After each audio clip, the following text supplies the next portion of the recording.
On this week's full-time roundup, Liverpool crash out of the FA Cup. Barcelona keep pace with Real Madrid. And Bayer Leverkusen continue to keep Bayern Munich at a distance. We cover all this and so much more. Full-time roundup starts right now. And welcome into the latest edition of the full-time roundup. Matt Gesslin here, as always, joined by Daniel Brackett. Daniel, sad day. I don't want to put too much on your plate here, but how are you feeling? And are you okay? Do we need to have any kind of watches out there for you, or what's the vibe like on a Sunday after an FA Cup performance like that today? It's definitely a cloudier Sunday than I anticipated. Woke up and it was a sunny, beautiful spring mountain day as I was in the mountains this weekend, soaking in the sun and enjoying the vibes of what North Carolina has to offer in March. But yeah, we'll get to that. I'm doing well though. Hope you're doing well hope you're doing well too.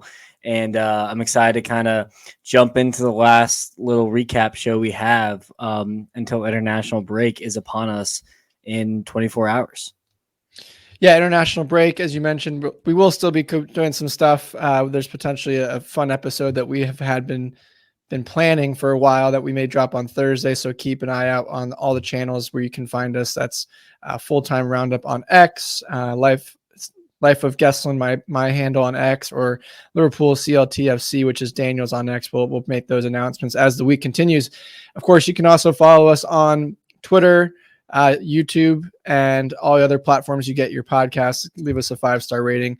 Daniel will probably have a betting episode out with Harrison here as well as we go into the rest of the week. So just keep an eye out for it. If we don't have one, we may or may not. Just we'll keep you posted. But there's always stuff coming out from Full-Time Roundup and never ends. So you mentioned, we'll get into the FA Cup draw here quickly and the games that were this weekend, but also there were some Premier League games that have a pretty big implication on the title and top four and relegation. So there's a lot, even still, as the Prem had most of the weekend off, there were still games that happened and had some pretty big relevancy this week. So wanted to ask you where you want to start first. There's quite a few that we can touch on: Spurs, West Ham, Forest, Brentford. I know I have where I want to start, but take us where Daniel wants to go first here.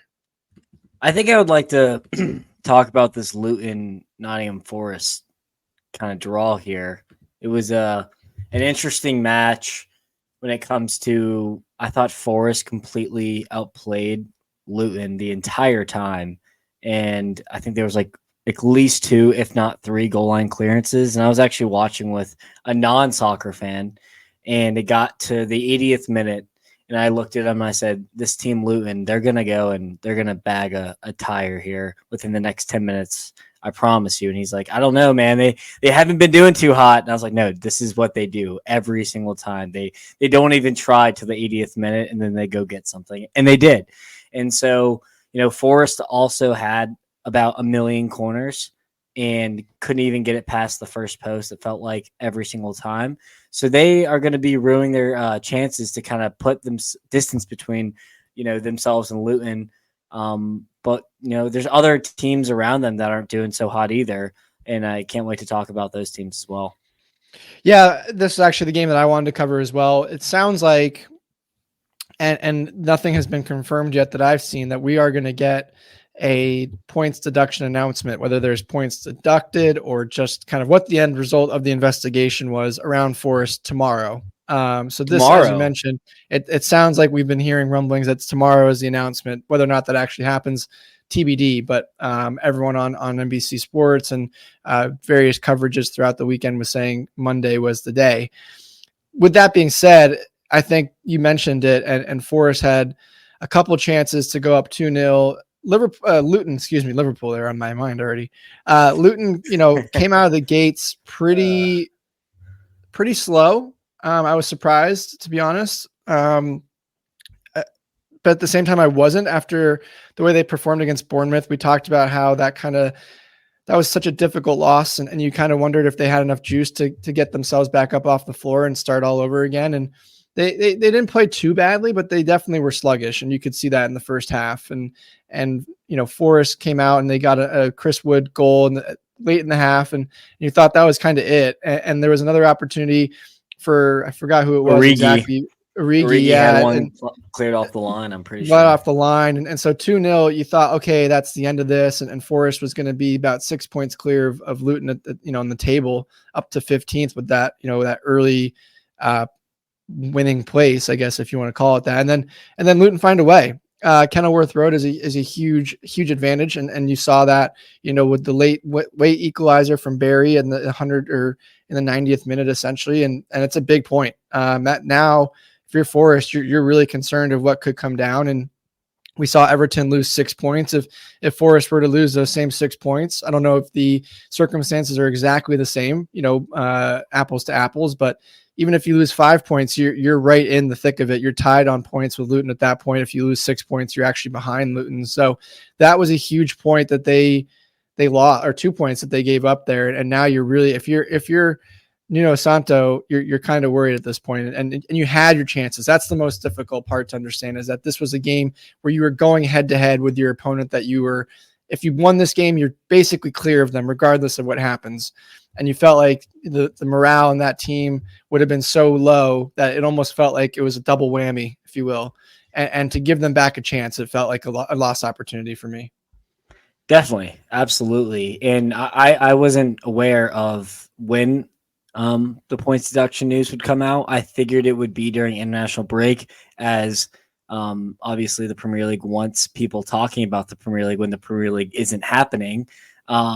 So Everton as well has some news coming out maybe soon as well. So we've counted Luton out, then we've kind of counted them back into the race, and now we're not so sure. So I feel like saying too much now before the news could really make us look fairly dumb. But there was another relegation kind of, I guess you could call it, scrap that took place as Brentford completely shot themselves in the foot with a loss to Burnley here.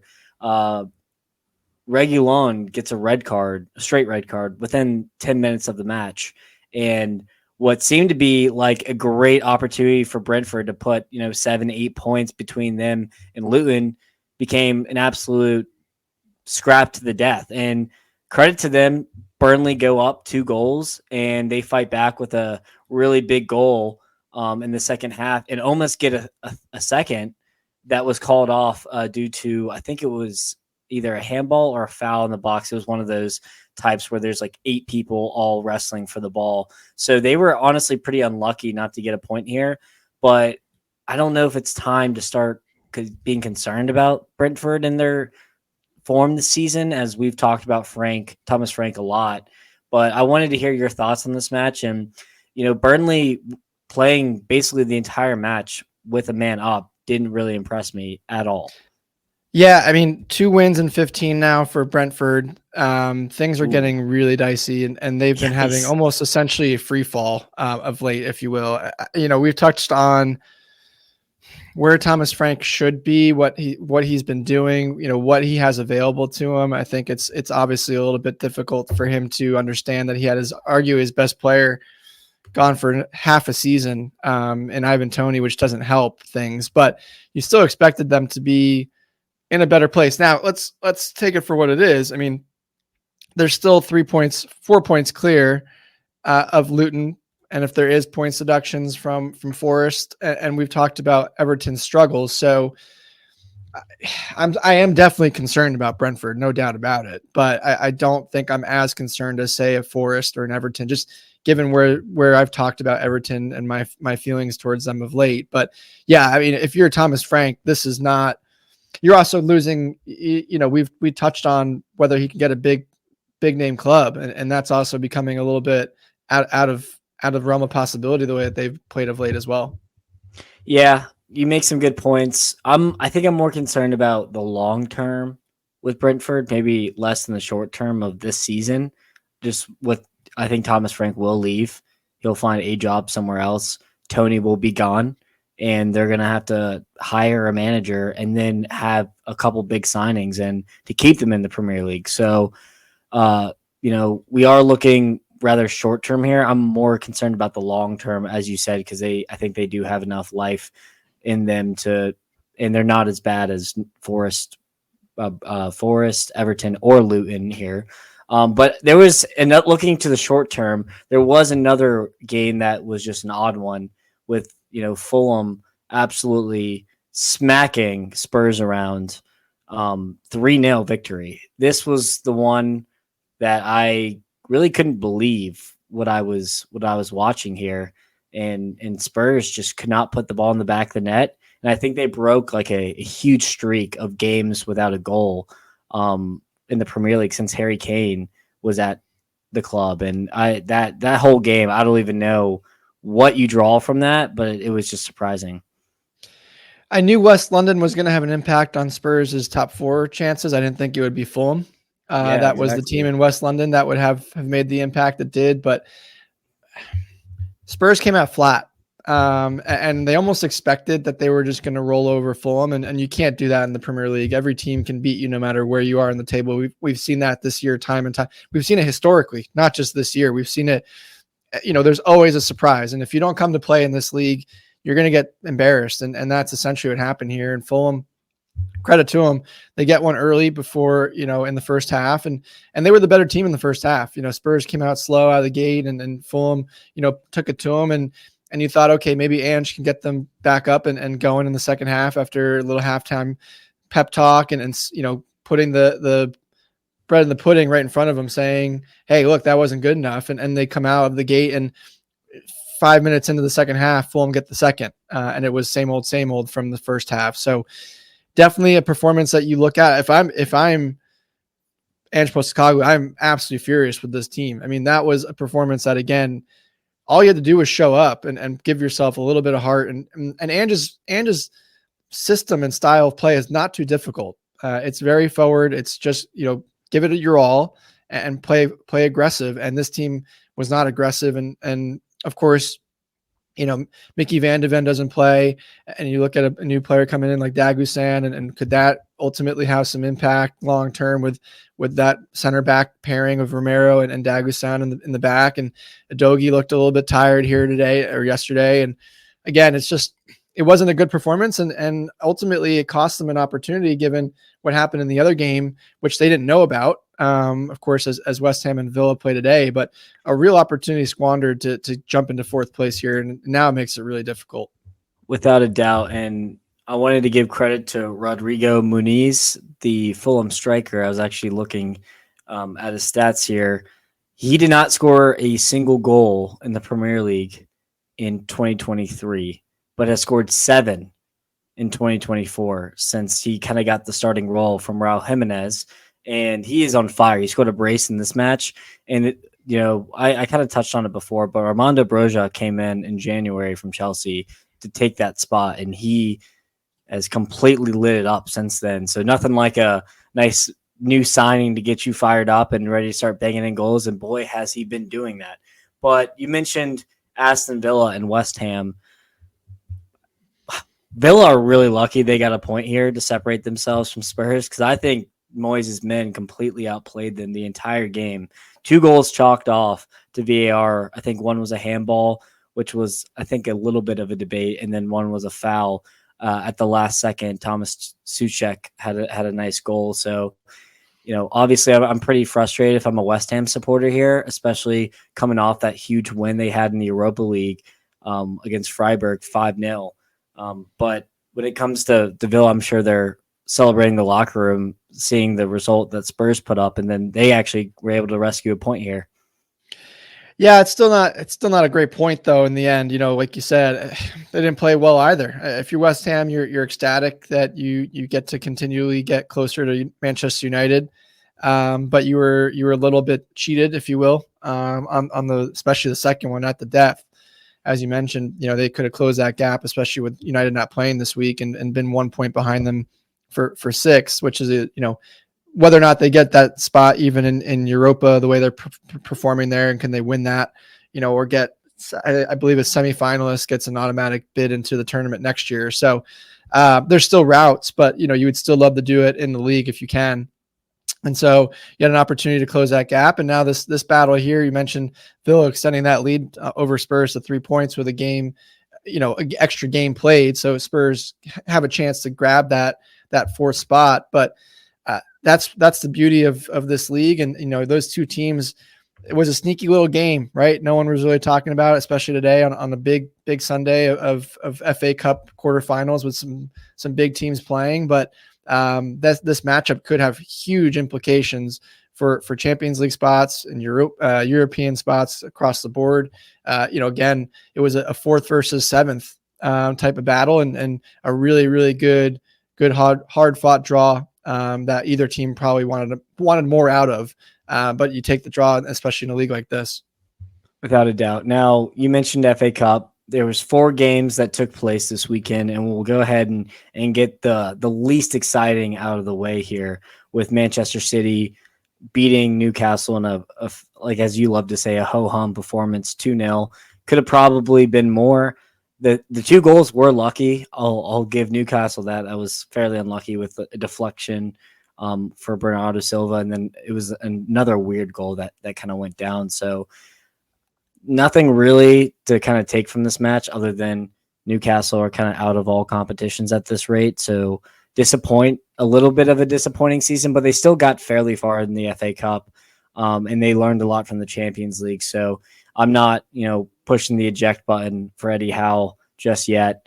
Probably would like to reevaluate this conversation at the end of the season. But when it came to this game, we kind of got what we expected.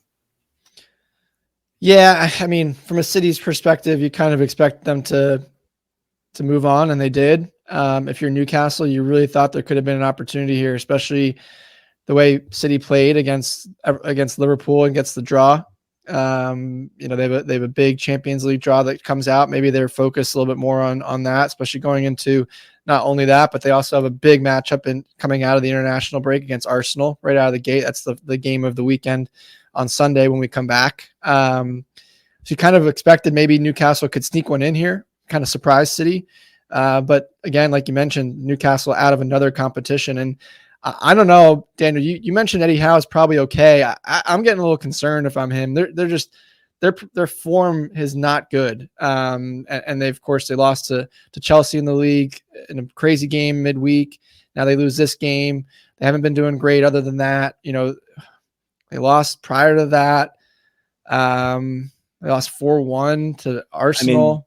They're kind of stuck in the mid-table, so they're not. It's not like they're gonna be able to go and get Europa Conference League. So they're not that far. They're only 4 points out of Conference League. So and if you don't be careful, Chelsea have a game in hand, and you could be bottom half of the table when we come back from the international break. If you're Newcastle, a team that was expected to finish in the top 4 after such a great season last season and high expectations going into this season, and honestly could be a worse story than Chelsea if you look at it that way. So I don't know. I'm a little concerned about Eddie Howe, especially given the ownership there, the group that we've talked about, and how ambitious they are, and not that he's a bad manager. He had a lot of injuries this season. We talked about how European football can make a huge impact on a team going forward. We've seen it across Europe. So there's a lot of play here, but that's not really a great excuse if you're asking me on the board of Newcastle for the manager. I think having an interim come in for the short term wouldn't probably do that. Oh much. No, I don't think you want to reevaluate. Yeah, like obviously you want to wait to get a really good manager in the summer. I think Howe is on borrowed time for sure. I just don't think anything will happen mid-season, which was kind of the argument I was trying to get across there. But yeah, hey, City, they make it to the semis for it's like the 6th time in a row, which is pretty remarkable considering what they've done in other competitions as of late. And I'm kind of ready to go ahead and move on from this one to a really fun match with Coventry versus Wolves. And Coventry's miracle run, or magical run, I guess you could say, in the FA Cup continues here. Wolves had this match in the absolute bag, and Coventry late scored 2 goals late to kind of push them on into the semifinals. Haji Wright, the American, with the big goal to clinch it. What a run it's been, and I mean, I doubt you think Coventry will go any further, but at least speak on just what you think of them. I wouldn't say they won't go any further. They definitely got the easier end of the draw, which we'll get to after we get all 4 games covered. But this, Daniel, this is why we love the Cup. I mean, this game was amazing. I joined it late. Not gonna lie, for the early games on the first games were before 9 o'clock, and not that I wasn't awake, but I just forgot about them, and I almost missed the start of the Chelsea game today just because they were earlier than I expected. So I joined this one about 50 minutes in. It was already 1-0 Coventry, and I was watching it, and Wolves didn't look very good. They made a couple subs, and of course they have the depth. They have the Premier League bench, if you will, that Coventry doesn't necessarily have, and they get the goal, and then they get the second goal, and you're like, okay, Wolves is taking care of business, and that's it, and that's kind of where you thought. And then all of a sudden, Coventry went for it. Credit to them; they did not put their head down. And Haji Wright, man, this kid is just continuing to progress and evolve his game, moving over from Turkey now at Coventry and championship. And he's just taking that next step above, and hopefully Greg Berhalter calls him up for the men's national team spot here soon, because he's just been delivering and getting better. And that second goal, that might be one of the best goals that we have on our roster, as far as class from the men's national team's perspective. That second goal was an absolute beautiful finish. And again, this is why you love the Cup, because there's storylines like this and a great, never over till it's over. And Coventry scored 2 in extra time, stoppage time, excuse me. And they move on. And again, this is just a great story. Maidstone was the story before this, and now Coventry takes over, who ironically they knocked out last round too. So it works out that way. It always works out that way. And Haji Wright also replaced him, and Ellis Sims had to replace a name we're very familiar with in Victor Gyökeres. Victor Gyökeres was their main man last year, and they lost him because Sporting Lisbon snapped him up. And so him and Ellis Sims had big shoes to fill for this summer and the season. And I feel like they've done a great job. Now, Coventry is still trying to push for that playoff spot. So we'll see if they can go transfer this magical run from the FA Cup into the championship here. But I at least wanted to share that. I also believe that Josh Sargent got a knock. So he will not be participating. I think Haji Wright actually got his spot. So you mentioned Greg to give him a chance. He actually might have his chance in this international window. Just depends if Greg was watching or was polishing his Nikes in the closet. Just depends on which Greg Berhalter we get. We won't get this. That's not a topic for this conversation. Many of you know how I feel about Greg Berhalter. If you don't, we'll get there at some point in time, but not today. But the other game, we'll save the best game of the day for last, of course, and it will make Daniel a little upset. But Chelsea take on Leicester as well, another championship side facing a Premier League side. And this game, Daniel, boy, I don't know what to make of this one, as I don't know what to make of many Chelsea games. This game should have been over in the first half. Not even close. Raheem Sterling, I'm sorry, but he needs to be removed from this roster, or just kind of put to the side and put in a cupboard and get some dust collected on him at this point. What he's been doing this season has been abysmal, and he showed it again today. Why Cole Palmer doesn't take that penalty, I don't understand. And this is the third penalty I've seen in the last month where Chelsea has a different taker. Enzo takes them.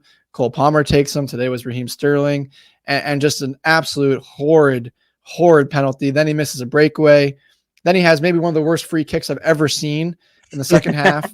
That was really funny. I think that ball is still going up. And so, this game should have been over. And of course, jokes aside, Cole Palmer gets the second goal, makes it 2-0 just before half. You do expect this game to be over even then. And then Axel Disasi just gives an assist to Leicester and gives them back to life. Maybe one of the best own goals you'll ever see. And all of a sudden, Leicester are back in it. They are the top side in the championship for a reason. They showed it a little bit. They get the equalizer, and it's game on from there, as one of my buddies said. That really started to get me upset today. But he was right. It was game on from there. But luckily, Chelsea find a way to pull this one out. Yeah. You missed one goal, that Ndidi goal, that second Leicester goal. It was fantastic. Gorgeous. I mean, Gorgeous wasn't goal. He an ex-Chelsea Academy kid as well, scoring against his previous employers? Who knows? More than likely.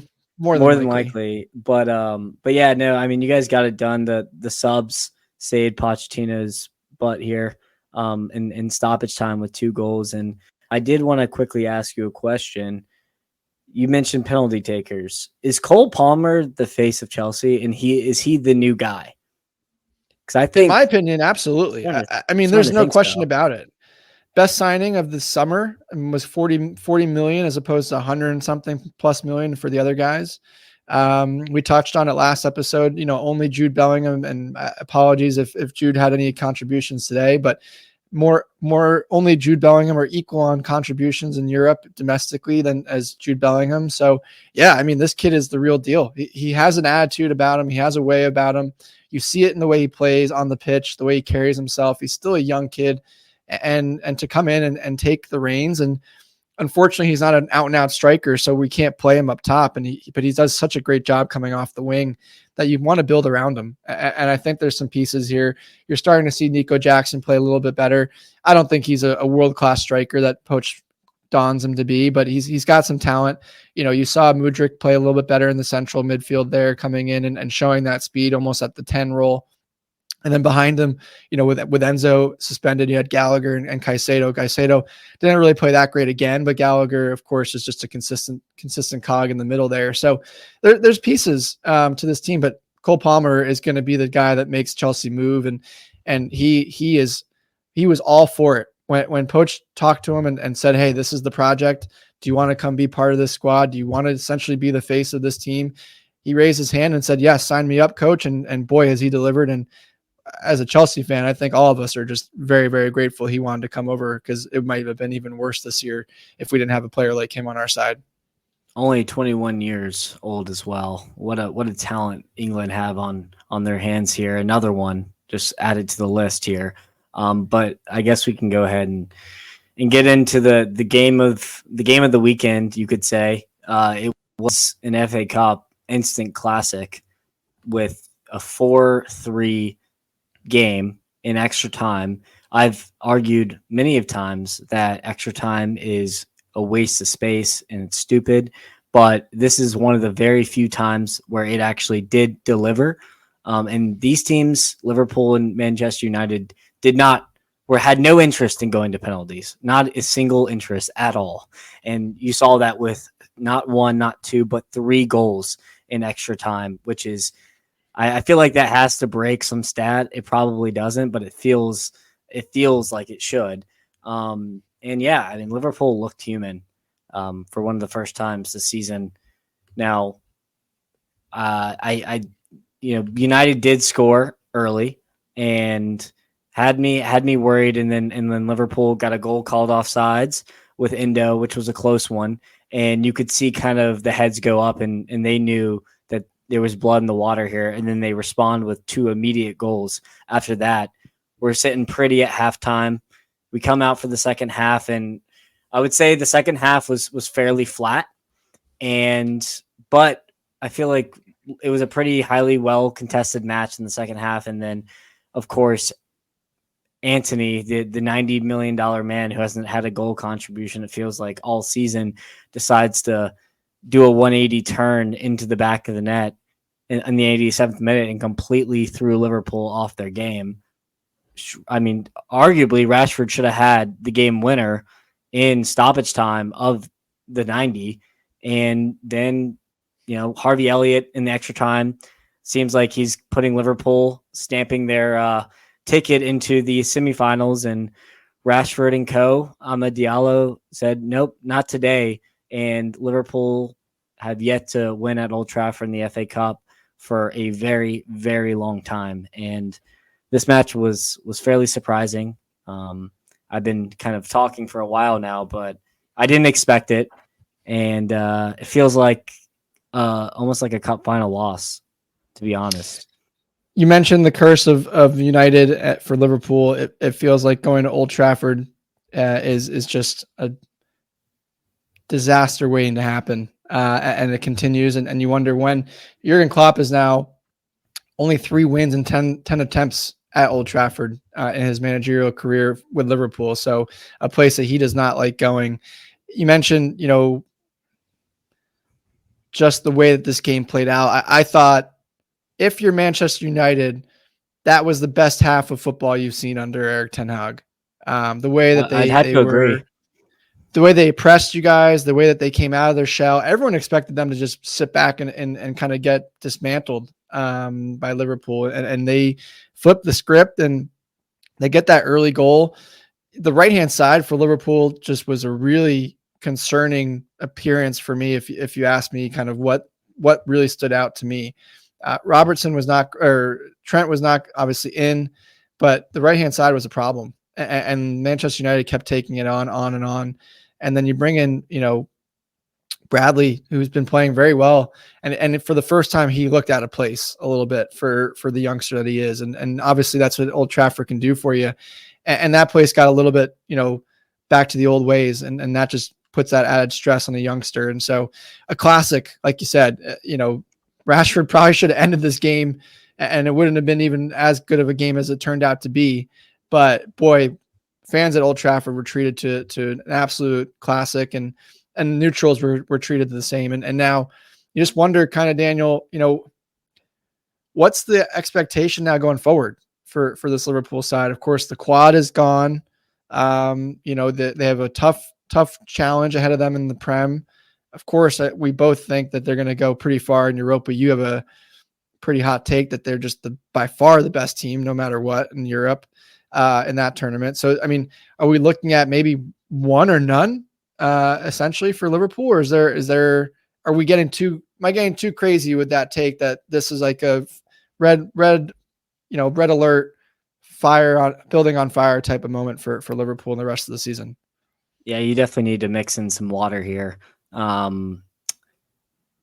think if you were to, with winning the League Cup earlier this month, if you told me that we'd get knocked from the FA Cup, I'd probably tell you I can spend zone this basically. And there were some performances that I will not mention that were really, really, really bad. And I think that this is just going to go on another minor setback and a major comeback. And I think this is going to give Liverpool the fire that they need and that bad taste in the mouth that they needed to go on and challenge in the Premier League as well as the Europa League. I feel like it's not a hot take to say that Liverpool is the favorite in the Europa League, because via the bookies, they are by a decent margin here.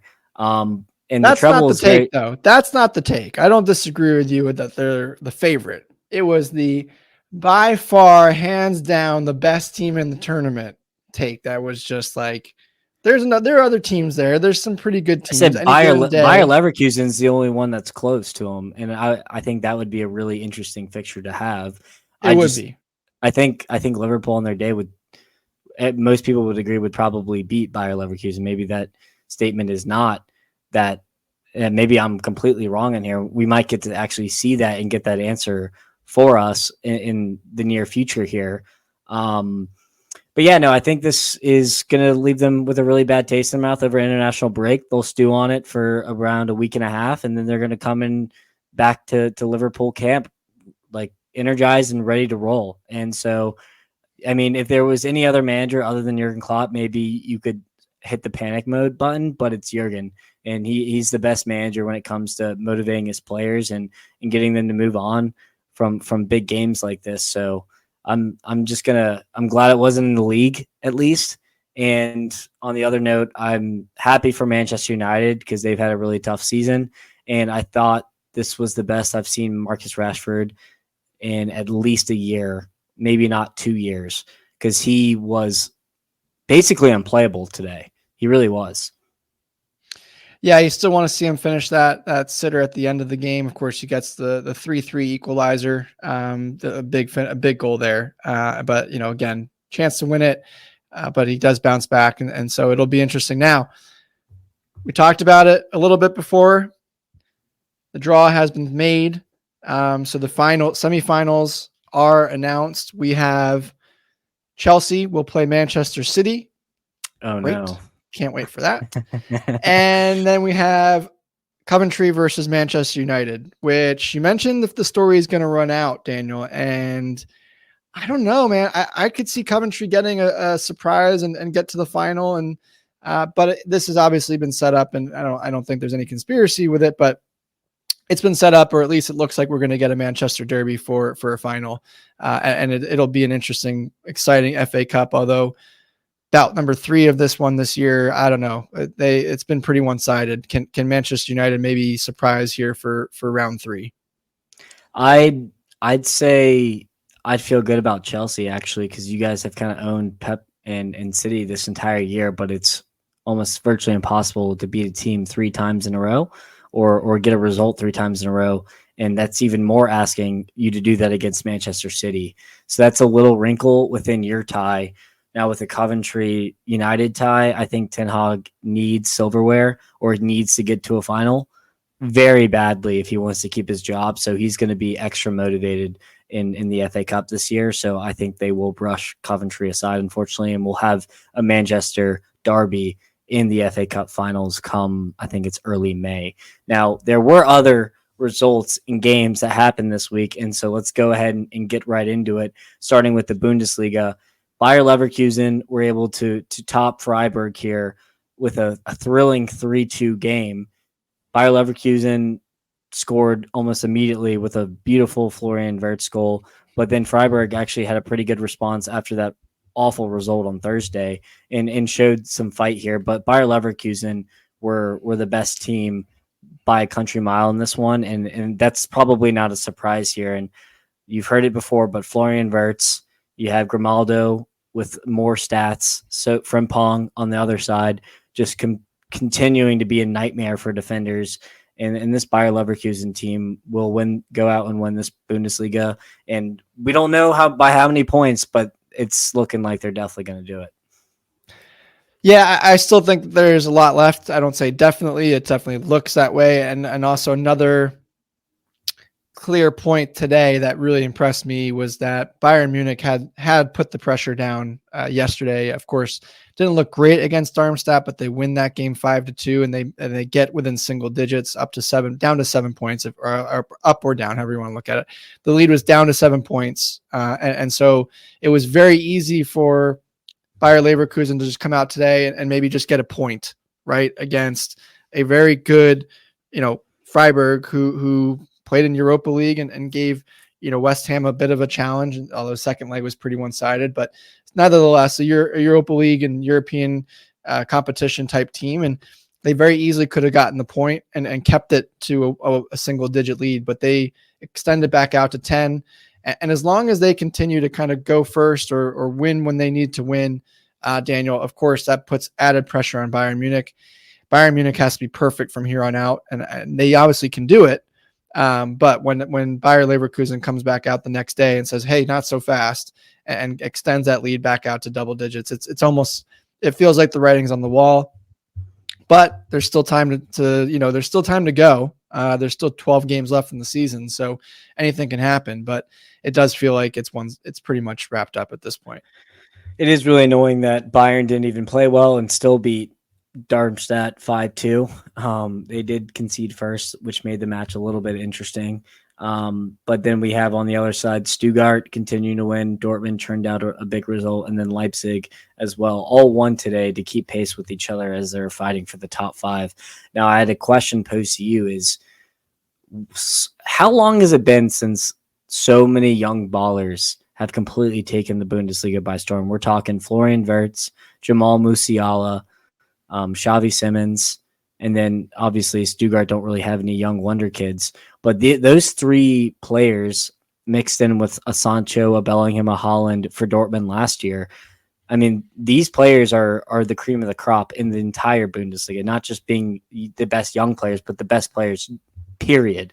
So I just wanted to quickly talk about, those 3 in particular, Xavi Simons, Musiala, and Florian Wirtz, who have played basically the most important role for all of these teams and helped all of these teams get victories this weekend. Who would you pick out of the 3 if you had to build a roster? Oh man, that's a really tough question. And for what it's worth, that it's back. I can actually start bench sell real quick since we have 3 of them. Yeah. I'm going to make my point first, and then I'll, as I think about that, that's kind of been the MO of the Bundesliga for a very long time. It's been young players, and you've seen that. Not only has it been young players, a lot of young German players, which inevitably led to the German national team being so strong for as long as it has. Now, a lot of these younger players that you're seeing are definitely more mixed internationals, not all German. Of course, Musiala is German, but you see, Xavi Simons, Netherlands, couple, of course, Pulisic was there at one point, was American, Holland, Norwegian. Like, you're starting to see a plethora of other nations coming in, but that's always been the MO of the Bundesliga is young talent that's kind of come in, Schick for Leverkusen, Boniface, who's also a young player still as well. And so that's always been the MO, and it's great to see. And now it just shows you how small the world of football is, that all these kids are coming and you're seeing it being dispersed across multiple teams in the league and making the Bundesliga that much stronger, aside from the race at the bottom, or excuse me, at the top, that middle section between even Stuttgart only being a couple points back from Bayern Munich this season. It's a tight race, between second to seventh or even eighth, which is great to see. And you'd love to see that. And hopefully it continues. Now, start, bench, or drop. Oh boy. Well, Xavi Simons is not actually a Bundesliga player, so he's on loan. But three in general, generally speaking, that can't be a cop out. Okay, fine. I'm gonna start Musiala. I'm gonna bench Florian Wirtz, and I could theoretically start him. He's so good. And I'm gonna drop Xavi Simons.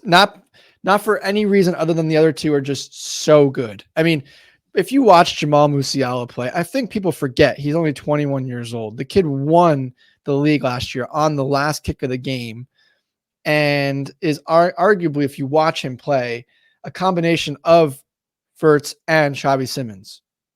I mean, the kid is that good. And so for me, it's hard to put him anywhere other than the top because he's such a young piece to build around. Wirtz is so good in the midfield. I think that's where it's hard for me to drop him because it's so unique to find a player that can really control a game at multiple positions in the midfield, whether that's the 10, the 6, he can sometimes drop in, and play one of the 8s if they need him to as well. So he's so versatile. Yeah, I'm going to go Musiala, Wirtz, Simons. I'm going to go Musiala start as well. I'm going to bench Simons and sell Wirtz, which is still, I think these three players are very close to being almost equal. I love watching Xavi Simons. I also like watching Wirtz, obviously. But I think Wirtz also just has such a good system around him. And I don't know if I can say the same about Xavi Simons. And he plays out wide. He plays through the middle, like very versatile, like you mentioned with Wirtz as well. So it's a hard decision, but I'm going to go start Jamal Musiala, bench Xavi Simons, sell Florian Wirtz. And it's going to be interesting. If I take either of them, I'm okay, by the way. So that is true. All three of them I'm cool with, just to get that out there. But at least I'm glad we got to touch on, the top 5 race in the Bundesliga. Another big story that came out of the Bundesliga is Niko Kovac has been fired for Wolfsburg, and Ralph Hasenhüttl from Southampton has been put at the helm, which I think is a very shrewd hire. So I could see Wolfsburg kind of make a run late in the season to try to challenge for top 7 placements here in the Bundesliga. So I wanted to mention that, but let's go ahead and pivot over to the La Liga table.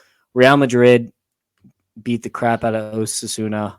I think this tie or this race is almost over at this rate, but you still have Barcelona nipping at the heels, and they had a huge win against Atletico Madrid today. And it was not just any Barcelona team. It was a young Barcelona team with 2 17-year-olds starting in the back line on the left side. You had Lamine Yamal, the 16-year-old, come in. You had Victor Roque come in later in the game. I mean, Xavi just beat the crap out of a Simeone team at the Metropolitano with kids. And that cannot be understated enough. Yeah, I mean, to be fair, though, Atleti is in a one mindset mode right now. They have obviously a huge matchup against Borussia Dortmund coming up in the Champions League starting in April. So I think that that's kind of where their focus is, although they're only 1 point back of Athletic Club, who continue to climb up the table. Hate to tell you, Daniel, but Girona, they're kind of falling apart here a little bit. And they might get caught by Atleti and Athletic, which I mentioned earlier, now only a couple games away. But yeah, this Barcelona team, they're only 8 points back. So similar to what I mentioned for Bayern Munich and Bayer Leverkusen, as long as Barcelona can keep in distance, this title race is not over yet. Barcelona is playing much, much better. They still have El Clasico, which can get this down to five points, like I mentioned. And then from there, it's really a matter of can Madrid, I don't want to say hang on. Can Madrid hang on? They're not great. We've touched on it. They're not that good a side. They're banged up. They'll have also a huge matchup against Manchester City in the Champions League, which will take some of their attention away around those games as well. So yeah, this title race is by no means over. And if you're Xavi, you saw that today. He was fired up. He got a red card.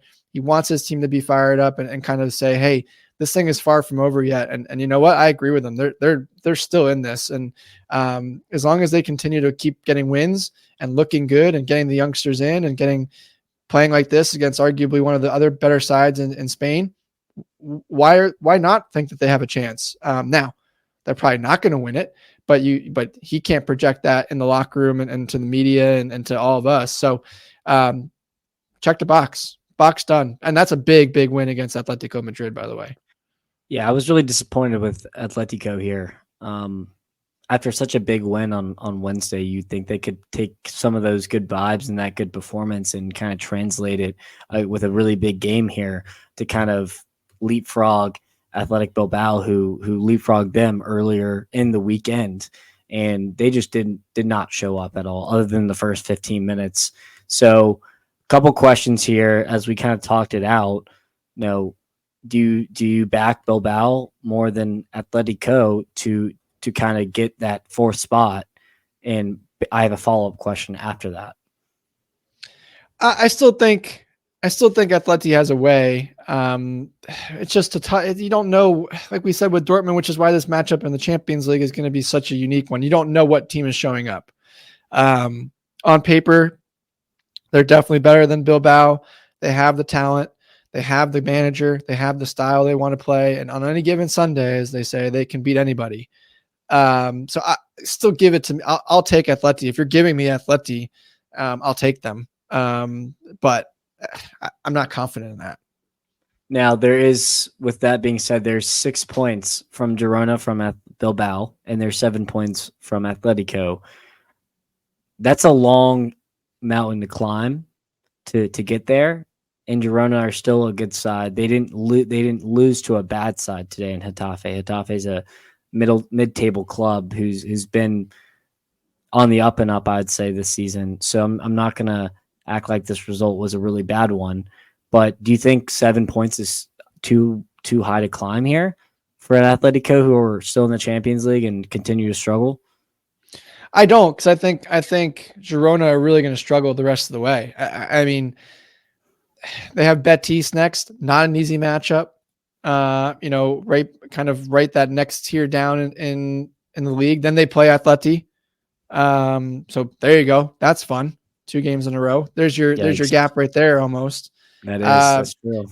Cadiz, okay, got a little break, and then Las Palmas. Don't sleep on Las Palmas. They're 11th place right now.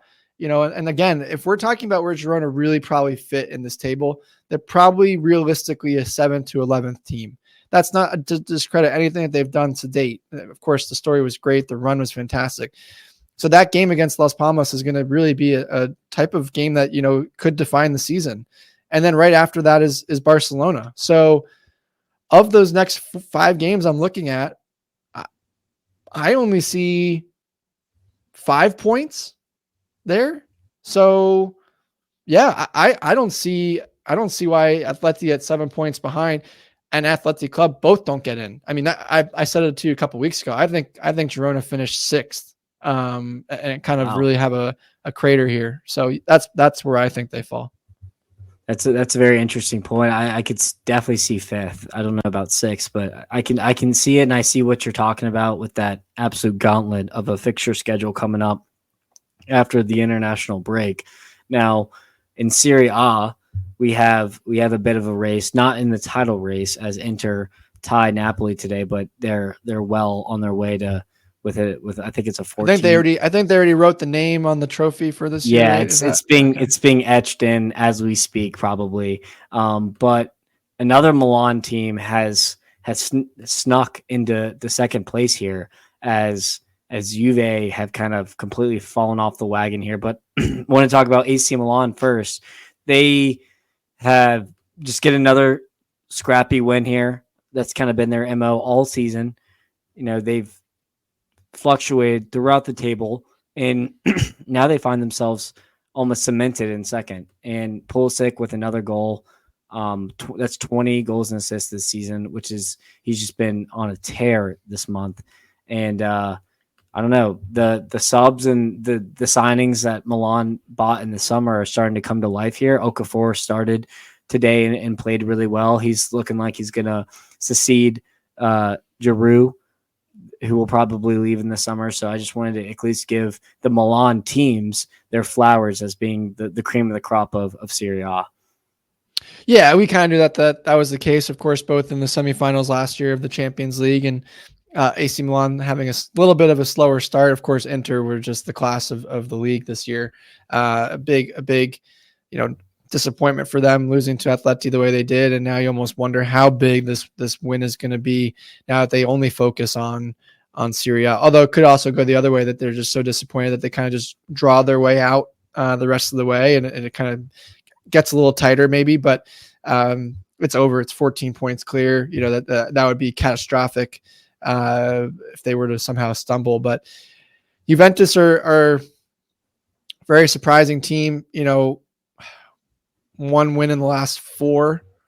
One win in the last 8 games. Last 8. So 7 points from 8. Awful. I mean, Bologna is not far behind them. Roma, you know, that's the story for me. Roma continue to climb up with De Rossi and the way he's come in and just taken them over. And they're now currently in 5th. Now, I don't want to look over, you know, the other two teams, but I think those storylines are pretty much baked into the cake here. The Bologna, Roma, and Atalanta story are just a lot of fun still. And don't look now, but Napoli have found a way to kind of climb themselves up. Only 6 points back of Roma for 5th, which could theoretically be a Champions League spot, depending on how the things pan out with Germany and Italy are the two front runners right now for that 5th Champions League spot. So it's going to be an interesting sprint to the finish. This is now a sprint where the marathon has been run, and now you're at the last miles, and you're going full speed ahead here for these mid-table teams in Serie A. It's going to be a fun one to see who kind of takes that last Champions League spot. And Bologna is a great story. They're going to probably secure a Champions League spot, whether that's 3rd potentially, but probably hang on to 4th if you ask me. Yeah, they had a huge extra time goal to give them the 3 points against Empoli on Friday, and they did it without Xerxes, who's out with a knock right now. So we'll see if he'll be back after the international break. If he is, I feel really good about Bologna getting top 4. If he or Lewis Ferguson go down, then we might have to kind of come back to this. But Roma, like you said, De Rossi ball is just flourishing, and then Atalanta now have a game to play in hand. So we'll see how that kind of shakes up with the Serie A race. Now, just one quick other storyline I wanted to see is, we mentioned Maurizio Sarri decided to leave Lazio after the bad performance last week. Lazio with their new man, Giovanni Martuscello, got off to winning ways against Frosinone, and the forgotten man from MLS in Girona, Tati Castellanos, actually got a brace in this match. So maybe he can breathe some life into Lazio here, and they can also play like a role with Napoli of kind of climbing up the table and seeing if they can challenge for a spot.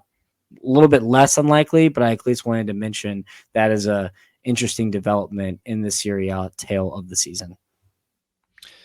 Yeah, it'll be an interesting one. Of course, Lazio, a little bit of a dumpster fire, but could they set themselves up for next year? Time will tell. And it'll be interesting to see how again, the race for that middle section for me. And we'll, of course, keep you posted on everything that happens in the bottom of the leagues as those all start to take shape, whether that's Premier League, which we've touched on earlier, Bundesliga. It seems pretty comfortable with a couple of the teams going down, Darmstadt, for example, maybe Mainz, but there could be a race there as well. And then, of course, there's always Cadiz or Almeria who I don't believe they may have gotten their first win. Maybe they did. I forgot to mention that. There you go. Almeria finally won. Thank God. Took long enough, but there'll be teams that we'll touch on as we get closer to the end of the season. But Daniel, as mentioned, we're going to go into international break here. So I very quickly want to get your thoughts and hear who you're looking forward to on U.S. men's national team camp call-ups. I haven't had a chance to look at the roster yet. So I'm curious if you have any kind of breakout players that you're excited about. Of course, not much to really play for the United States here in this window, but we are getting ready to get kind of geared up for Copa America over the summertime. I think we'll have one more window between now and then. So this might be more of a kind of just a MLS type roster, probably some better players than that, but just a chance to see who's available. But give us your thoughts on camp for U.S. men's national team and what we can expect. This was probably one of the first rosters where I've never really had a gripe with Greg. So you can hang that in the loop because that feels like it was never, ever going to happen. Obviously really disappointed in Sargent, who did get the call up, had a knock. Someone else had a knock, Brendan Aronson. Oh, Luca Della Torre got hurt as well. So Brendan Aronson slots into that spot. He went with non-MLS players for the most part. So I was pretty happy with that. I'm glad. I think Haji Wright deserves the call up, even though Brendan Vasquez has been on absolutely lightning form for Monterrey in the Mexican League. But yeah, the only one that I was a little interested in was calling up Tyler Adams. He's had almost zero football played. So I think if I'm Tyler Adams and Greg, I'm just having Tyler sit this one out and kind of rest with Bournemouth and try to get some, into that XI there in the Premier League. So that's like one of the ones that I was kind of surprised about. But just in general, it's pretty decent, call up. We'll see if we draw any storylines from this international break, but I'm fairly happy with how we're seeing it. I think one development in terms of the striking line is, can Pepe kind of nip that spot from Balogun? Balogun hasn't been playing exactly amazing as of late, and Pepe just got a huge game winner today for PSV. So who gets the starting role, and is Pepe going to come off the bench and score again? I think that's where we kind of left off last window, and it'll be interesting how we kind of pick back up in this one. Of course, like I said, we're getting closer to a big summer for U.S. men's national team. We'll keep you posted on everything and all the storylines that come out of camp there. But Daniel, it's been a whirlwind of a week. We have a lot of stuff coming out. I was this weekend with a lot of friends of ours covering some content for the local team. So hopefully you guys get to see some of that stuff here, whether that's on my channels or Charlotte Soccer Show. So go check those guys out as well. Of course, though, you're listening to the Full-Time Roundup, so you can get any of our podcasts on any platforms you get podcasts. Leave us a 5-star rating wherever you get your podcasts, and just it helps us get more support. And we do this for you guys, and of course, love to hear from you. With that being said, you can also interact with us on X at Full-Time Roundup. You can interact and give Daniel condolences for Liverpool not getting knocked out today at Liverpool CLTFC, or you can congratulate me and Chelsea finally getting something done in this season at Life of Gesslin. But in the meantime, we will see you on Thursday for another episode of the Full-Time Roundup. Have a great week.